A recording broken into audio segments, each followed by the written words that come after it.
مرحبا. اسأل مجرب هاشتاج موريال. اليوم رح نحكي عن كرت التأمين الطبي الميديكال كارد وعن كيفية الحصول عليه إلنا ولأفراد عائلتنا. كتير مهم بالفترة الأولى من وصولنا لكندا وتحديدا أول أسبوعين إنه نقدر نطلع هذا الكرت مشان نقدر نحصل على أي خدمة طبية، وكمان البروسيسنج تايم تبعه طويل شوي. فهو شي من الأشياء اللي لازم نعملها أول ما بنوصل على كندا وما نريح بالنا بعدين. حنزودكم باللينك مشان تو فيريفاي شو هي الأوراق المطلوبة، شو لازم تاخدوا معكم وانتم عم تقدموا لأول مرة.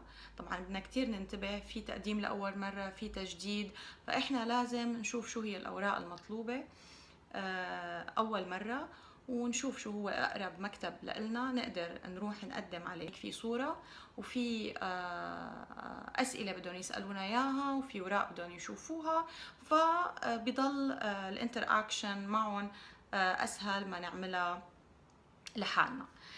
طبعا هذا الكرت رحنا قدمنا عليه وكله تمام. في ورقة رح يخلوك توقع عليها إذا أنت مالك مقيم بكبك جاي تعمل لاندنج وترجع، أو عرفان حالك ما حتضل فترة مجموعة 183 يوم، ما بيكون لك أحقية بهذا التأمين الطبي، وفي عليه مساءلة وفي عليه قصص ممكن تدخلنا بمشاكل. فإحنا كتير لازم نكون متأكدين من قراراتنا لما بدنا نوقع هاي الورقة، لأنه هو مثل sworn statement، يعني مثل كأنك عم تحلف إنه أنت بدك تقعد بكبك minimum 183 يوم من أصل السنة. فهي المعلومة كتير حابة أنبهكم عليها، لأنه بعدين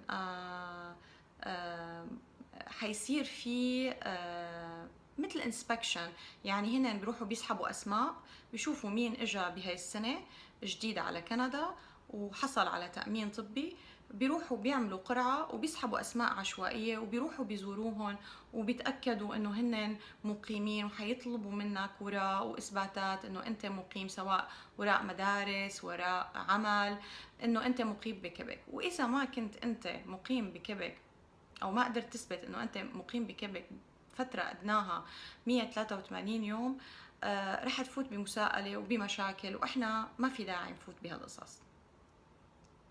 هلا حكينا كمان انه البروسيسنج تايم شوي طويل، مدته 3 شهور. طيب احنا بهاي ال3 شهور شو بنساوي؟ ما بنقدر نحصل على خدمة طبية.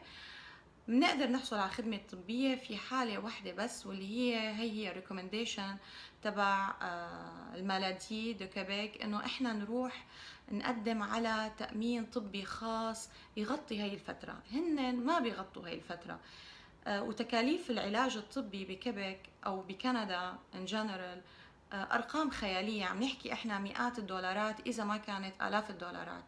فإحنا ليش لا نستخدم هاي الأموال وإحنا ممكن نحمي حالنا عن طريق استخراج تأمين طبي خاص بيغطي هي الفترة اللي هي الويتنج تايم بين 3 شهور 4 شهور. هو غالبا 3 شهور، بس يعني إذا الواحد بده يكون بالسيف سايد. طبعا هو مدفوع، بدك تدفع مصاري، بس هذا المبلغ لا يقارن بالمبالغ اللي ممكن أنت لا سمح الله إذا احتجت ل علاج طبي أو حالة emergency تدفع آلاف الدولارات. فإحنا بدنا نحاول نحافظ على كل قرش جايبينه معنا بهاي الفترة لحتى تستقر أحوالنا وأمورنا.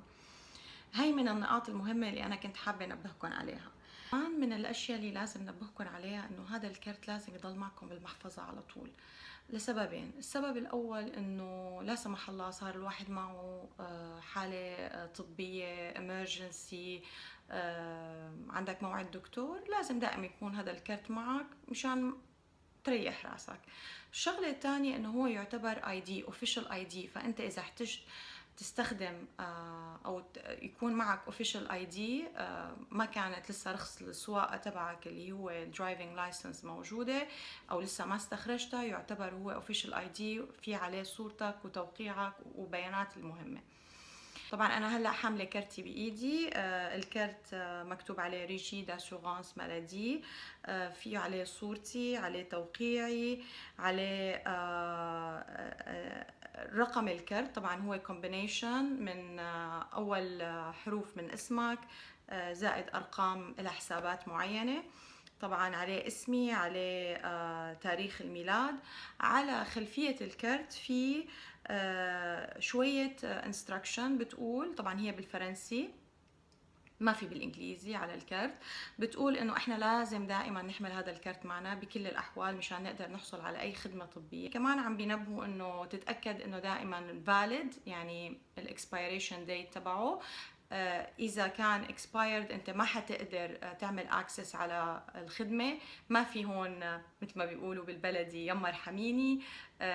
very strict rules. وكمان هن very strict بموضوع التجديد، بيبعتوا لك قبل بشهر شهرين، بيقولوا لك انه لازم تعبي الابلكيشن تعمل رينيوال. فدائما بينبهوك، دائما بيبعتوا لك بالبريد. التواصل البريدي هو الاوفيشال واي تبع الجوفرمنت. يعني ما تتوقع انه يتصلوا فيك في التليفون ويقولوا لك اعطينا معلومات، اعطينا بيانات. لا، اي شيء من الحكومة لازم يوصلك بالبريد. البريد بوست كندا. كمان في تنبيه بيقول لك انه في حال لقيت اي كرت ضائع تحطه بظرف وتكتب عليه عنوان ريجي داسورانس مالادي وتحطه باي بوكس من كندا بوست تبع الميل، وهن بيتصرفوا وبيتصلوا بصاحبه. وهذا مشان هن بيخافوا من موضوع انه واحد انتحال شخصية، واحد يستخدم الكرت يعمل اكسس على هذا الموضوع. كمان في سمول بوكس تحت بيقول انه في حال انت حابب، العمر الطويل لكم كلكم يا رب، تتبرع بالاعضاء، لانه هون هذا الكونسبت كتير متعارف عليه. لو حابب تتبرع بالاعضاء بيكون كمان في ستيكر على مضافه، يعني ما موجود كديفولت. انت اذا حابب تتبرع بالاعضاء بتحط ستيكر على الكرت، بيشوفوا الكرت وهن بيعملوا اللازم. كمان في شغلة كتير مهمة، انه ما لازم حدا يستخدم كرتنا، لانه ممكن نقع بمساءلة قانونية ووجع راس. واحنا المفروض انه جايين على بدايات جديدة ولازم الواحد يكون متقيد بالقوانين، لانه هي القوانين اللي بتعمل مجتمع منظم وبتعمل حياة كريمة للجميع. وبهيك بنكون غطينا الخطوط العريضة تبع كرت التأمين الطبي، الميديكال كارد. وإن شاء الله تكونوا استفدتوا. مثل العادة رح نحط كل الاوفيشال ويب سايتس واللينكس على اليوتيوب شانل سأل مجرب هاشتاج موريال، مشان تقدروا تعملوا لها كوبي وبيست او تضغطوا عليها وتاخذكم على الموقع مباشرة. بتمنى لكم يا رب دوام الصحة والعافية، وبشوفكم بالفيديوهات القادمة. سأل مجرب هاشتاج موريال. باي.